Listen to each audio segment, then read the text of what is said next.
मैं उमा देवी आपका स्वागत वंदन अभिनंदन करते हुए अवगत कराना चाहती हूँ कि 26 जुलाई 2024 का दिन, इसलिए मुझे संदेश आपको भेजना पड़ रहा है कि कल का नजारा मैंने देखा। जो दुख दर्द की बातें कर रहे हैं, जो छलावा कर रहे हैं, जो मुखौटे पहन के आपको धोखा देने की कोशिश कर रहे हैं, यदि आप लोग उनसे सावधान न हुए तो आपका समय बहुत ही बदतर होगा। कल जितने भी भाई बहन ये ना कह सके कि उमा देवी ने आवाज नहीं दी, उमा देवी ने सच को नहीं बताया।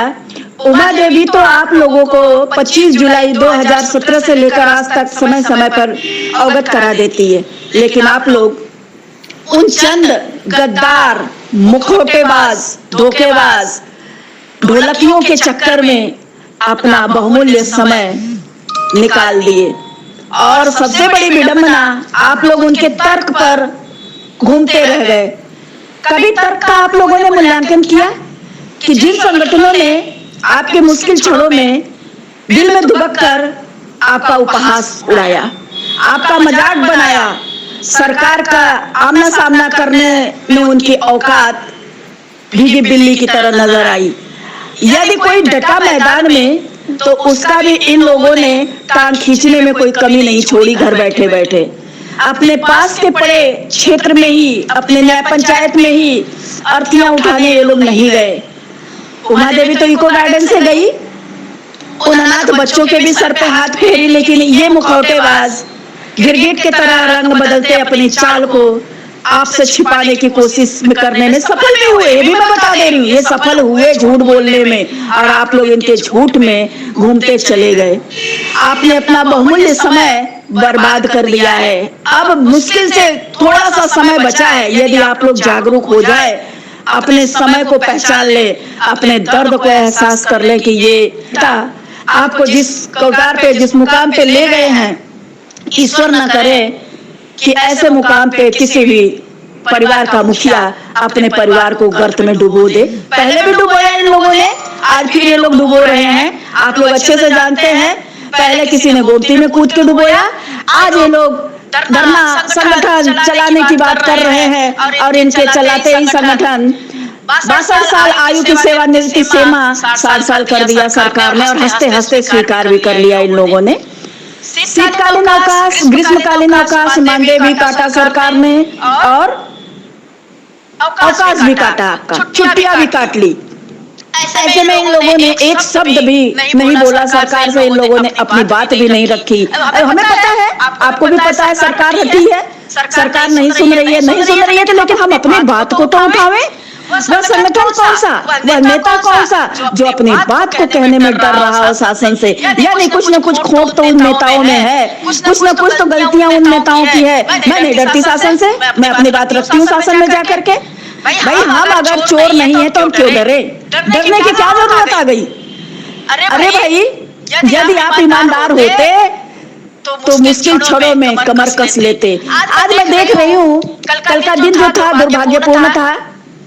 आप लोगों के जीवन का सबसे तो मतलब समझिए, इतना विडंबना वाला, इतना मुश्किल, इतना दुर्भाग्य वाला दिवस था, ईश्वर किसी को न दे कभी। ऐसे पल में मैंने देखा कि काफी चेहरे छोटे बड़े मुखौटे लगा लगा के नाचने लगे। अरे भाई, एक मंच पे आप लोगों को आने में शर्म आ रही है? क्यों नहीं एक मंच पे आकर के बचाने का काम कर रहे हो? तुम्हारी दाल रोटी तुम्हारे पैसे से नहीं चलती है?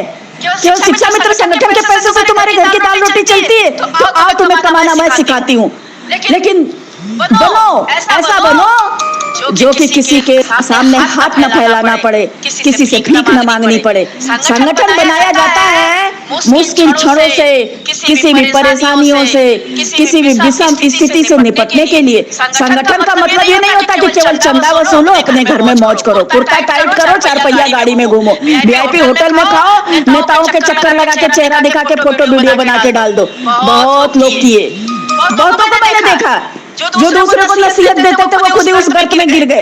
अरे भाई, समय तुम्हारा बुरा है तो निकलने की कोशिश करो। तुम्हें अगवानी नहीं आती है तो जो अगवानी बढ़िया करता है उसे करने तो दो।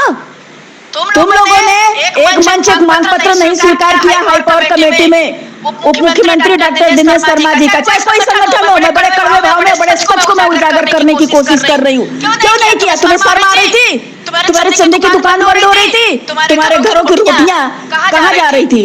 अरे शर्म करो तुम लोग। शायद आज उनके पैसे से तुम राज कर रहे हो, कल तुम्हारे बच्चे किस मुकाम पे जाके खड़े होंगे ये तुम्हें पता नहीं है। इसलिए लालच बंद कर दो। आज बुरा वक्त है, इनको बचाने की कोशिश करो। मैं आवाज देती हूँ, तुरंत झटपट तुम लोग आवाज देना शुरू कर देते हो। तो वही आवाज पहले क्यों नहीं ईमानदारी से देते हो भाई? कुछ छोटबुटियां हैं जिले में ब्लॉक में ग्रुप बना लेते हैं, उसके बाद आकागिरी कर देते हैं और आम शिक्षा मित्र उसमें पड़ा तमाशा देखते रहता है। मैं आम शिक्षा मित्र से कहूंगी ऐसे किसी ग्रुप में आप मत जुड़िए जिस ग्रुप में आपको अपनी बात को रखने का अधिकार नहीं है। जब नहीं अधिकार है, सत्य कोई समझने वाला नहीं, तो आप लोग शांति से अपना रास्ता अपनाइए। और राह बहुत मुश्किल हो चुकी है। इस राह को यदि आप लोग नहीं समझ पाए तो जितनी भी आपकी चाह है वहीं के वहीं धरी रह जाएगी। बुरा वक्त है, इस मुश्किल क्षण को फिर से समझ लीजिए, क्योंकि जब मैं घर से निकली थी तो ऐसे ही हालात थे। इन्हीं हालातों में मैं घर से सर पे अपने कफन बांध के निकली थी और अकेले निकली थी। मैंने पूरी दुनिया को एहसास कराया कि शिक्षा मित्र परिवार अयोग्य नहीं है। मैंने अपने बाड़ी से अपने कर्म से लोगों को एहसास कराया, पूरे विश्व के मंच पटल पे अपने दर्द को रखा। आप लोग 1,72,000 की बात करते हैं, एक भी उसमें बुद्धिमान निकलने की कोशिश नहीं करता है। जो निकलता है उसको आप लोग दरकिनार कर देते हैं। बाहर लालच आप लोगों का। शर्म करिए कि आपको वह पैसा कहाँ ले जाएगा, वह चंदे का ऐसे जगह ले जाएगा जहाँ आपके बच्चे भी ऐसे भीख मांगेंगे। याद रखिएगा, क्योंकि आज जो अनाथ हुए ना वो बेचारे भीख ही मांग रहे हैं। उनके घर में रोटी नहीं है, उनके घर में कोई बड़ा छोटा पूछने वाला नहीं है, उनके सर पे कोई हाथ फेरने वाला नहीं है। तुम्हारे ऊपर उन लोगों ने विश्वास किया और आनंद फानन में कोई जहर खाया, कोई फांसी लगाया, कोई अवसाद में चला गया, कोई बीमारियों से जूझते हुए लीला को समाप्त कर लिया। ऐसे में सोचो तुम्हारा संगठन कौन सा कार्य कर रहा था। तुम्हारे संगठन में लानत है, तुम लोगों के बुद्धि में लानत है, तुम लोगों के दिमाग में गोबर घुस गया है। तुम लोग इतना ना समझ हो चुके हो कि अरे जब अच्छा समय था तब तो तुमने खूब खेला, लेकिन आज क्यों खेल रहे हो? तुम्हें पता है ना 4 दिन बाद जब तुम्हारी नौकरी नहीं रहेगी तो तुम कौन सा संगठन चलाओगे, कौन सा पैसा लोगे, किस पैसे से तुम होटल में जाके VIP बनोगे, किस पैसे से बड़े वाले नेता बनोगे? तुम लोगों को नेता की ABCD आती है? नेता की यदि ABCD आती तो तुम लोग सदन की कार्रवाइयां देख के सीख जाते कि किस तरीके से लोग अपने परिवार को बचाने के लिए जी जान लगा के कोशिश कर रहे हैं।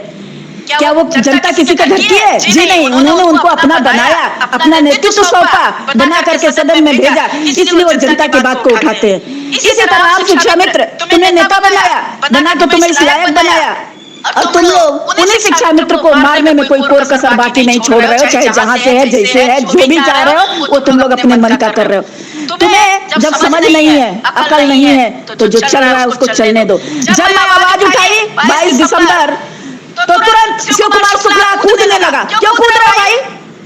जब तुम्हारा समय था तुम लोग निकले नहीं, फिर दोबारा मैं आवाज लगा रही हूँ तो तुम 5 सितंबर को लगा कर धरना बैठ गए। तुम्हें शर्म नहीं आती है? तुम्हें होने में कभी तुम्हें अच्छाई नहीं समझ में आई? तुम्हारे बात की बतौती है क्या? या किसी भी नेता के बात की बतौती है क्या? जब लड़ नहीं सकते हो तो किसी को धोखा भी मत दो। तुम सच की लड़ाई लड़ नहीं पाए। और सुनो, तुम लोगों को यदि सच की लड़ाई की सीख लेनी हो तो मेरे पिछले धरने से ले लेना। मैंने अकेले भी गुल बजाया था और किसी माई के लाल से फूटी कौड़ी नहीं ली थी। कोई है नालायक जो कहते हैं हमें नहीं दिया, जैसे बदाली से बाहुल रस्तों की शर्म नहीं आती है इन लोगों को झूठ बोलने में। ऐसे ही कुछ और है जो चिल्लाते हैं। अरे क्या चिल्ला रहे हो? तुम्हें अपनी औकात देखनी चाहिए कि किसी महिला ने, किसी बहन ने तुम्हारे लिए निःशुल्क निस्वार्थ बिगुल बजा दिया और आज फिर कमर कस के खड़ी हूँ बजाने के लिए बिगुल। आम शिक्षा मित्र से मेरा आह्वान है, इनकी नेतागिरी को आप लोग बखूबी देख रहे हैं। इन लोगों ने खूब चाल चली, सवर्णवाद की चाल चली, OBC की फुट मत डाली, उसके बाद खेलते रहे और इनकी जुबान पे ताला लगा रहा सरकार के सामने। अपनी हकीकत की बात रखने में भी ये नाकामयाब है। तो विचार करिए लड़ाई क्या लड़ेंगे? आप लोग समझदार हैं तो आइए, मैं आवाज लगा रही हूँ, उस आवाज के साथ चलने की कोशिश करिए। इन नेताओं के चक्कर को बंद कर दीजिए। ये जिले में भी हो चुके हैं और ब्लॉक में भी कुछ ऐसे ही गद्दार नेता हो चुके हैं। मैं इनके ग्रुपों में देखती हूँ, जब मैं सच लिख देती हूँ तो रिमूव करते हैं तुरंत, और जोड़ने सबसे पहले आ जाते हैं उमा देवी को। क्यों जोड़ते हैं उमा देवी को? उमा देवी का खुद इतना ग्रुप है कि उमा देवी अपने ग्रुप में नहीं लिख पाती है। तुम लोगों की निकम्मापन से मैं त्रस्त आ चुकी हूँ। तुम्हें समझा समझा के मैं देख रही हूँ कि तुमसे बेहतर तो वह व्यक्ति है जो एक अक्षर पढ़ा लिखा नहीं है, जो अनपढ़ कहलाता है। तुम लोग पढ़ लिख करके भी हर तरीके से अपने को कमजोर, बुज़दिल और दूसरों के ढोंग में रस्ते बसते चले जा रहे हो। ऐसा खेल ही क्यों खेल रहे हो भाई? तुम्हारे पास अकल नहीं है? नहीं अकल है तो जो चल रहा है उसको चलने तो दो। जब आवाज उठाओगे दो डंडे लेकर के आके खड़े हो जाएंगे, दो पिक पिक पिक पिक बोलना। अरे क्या बोलते हो? बोलने की तमीज सीखो पहले। कब कहाँ क्या बोला जाता है, कैसे माना जाता है, साथ अपनी बात कैसे रखी जाती है। जब मैं मानती हूँ तो ये गुलदस्ता भेंट करने जाते हैं, ये मुकुट पहनाने जाते हैं, ये पैर छूने जाते हैं, उमा देवी लड़ती है। तो सरकार की जो जी हाँ में हाँ मिलाएगा, जी हजूरी करेगा, सरकार उसको बुला लेती है। क्यों? क्योंकि इन्हें आपके हित की बात नहीं करनी है, इन्हें अपने स्वार्थ की बात देखनी है। इनका ठेका पट्टा चल रहा है, उमा देवी का कोई ठेका पट्टा नहीं चल रहा है। उमा देवी अपने नौकरी के लिए आज भी लड़ रही है। क्यों लड़ रही है? इन्हीं लोगों की देन थी। इन्हीं लोगों जैसे गद्दार कुछ मेरे कानपुर में भी बसे हैं। तो आप लोग समझदार हैं?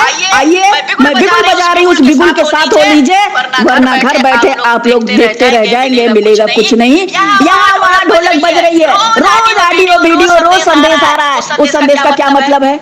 जब आप अपनी बात सच्चाई से शासन में रख नहीं पा रहे हैं तो उस ऑडियो वीडियो फोटो उस खेल का कोई मतलब नहीं है। दूसरों को तुम लोग कहते हैं अरे भाई खेल तो तुम लोग खेले बहुत बढ़िया, बिल में डूबते भी रहे, हमेशा चंदा भी वसूल रहे हो, कुर्ता टाइट करके चरपैया में घूम रहे हैं, वीआईपी होटल में तुमको खाना चाहिए। जो फुटपाथ पर लेकर चला है आम शिक्षा मित्र को, उसके आत्मा से पूछो जरा। जो अपने घर का पैसा लगाया उसकी आत्मा से पूछो जरा। जो आज भी फुटपाथ पर चल रहा है उसकी आत्मा पूछो जरा। जिसके बच्चे अनाथ हुए उसकी आत्मा से पूछो जरा।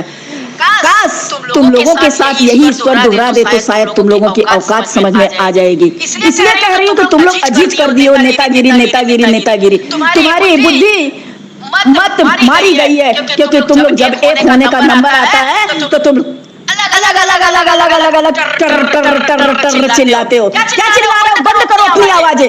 नहीं बंद कर पाओगे तो सोचना कि तुम्हारी क्या भयावह स्थिति होगी ये तुम्हें पता नहीं है। आज मैं बहुत कल का तमाशा, कल का नजारा देखते देखते अलीगढ़ के ग्रुप में मेरा दिमाग एकदम खराब कर दिया इन लोगों ने। बस कल मैंने बहुत अपने को संभाल करके कल मैंने इसीलिए कोई खबर नहीं डाली। ये लोग दिखा रहे हैं अरे भाई हम श्रद्धांजलि दे रहे, जब वो बेचारे मर रहे थे तुम बगल में पूछने नहीं गए। चाहे कोई संगठन रहा हो, चाहे कोई शिक्षा मित्र रहा हो, हमसे साफ सुन लीजिए, क्यों नहीं पूछने गए?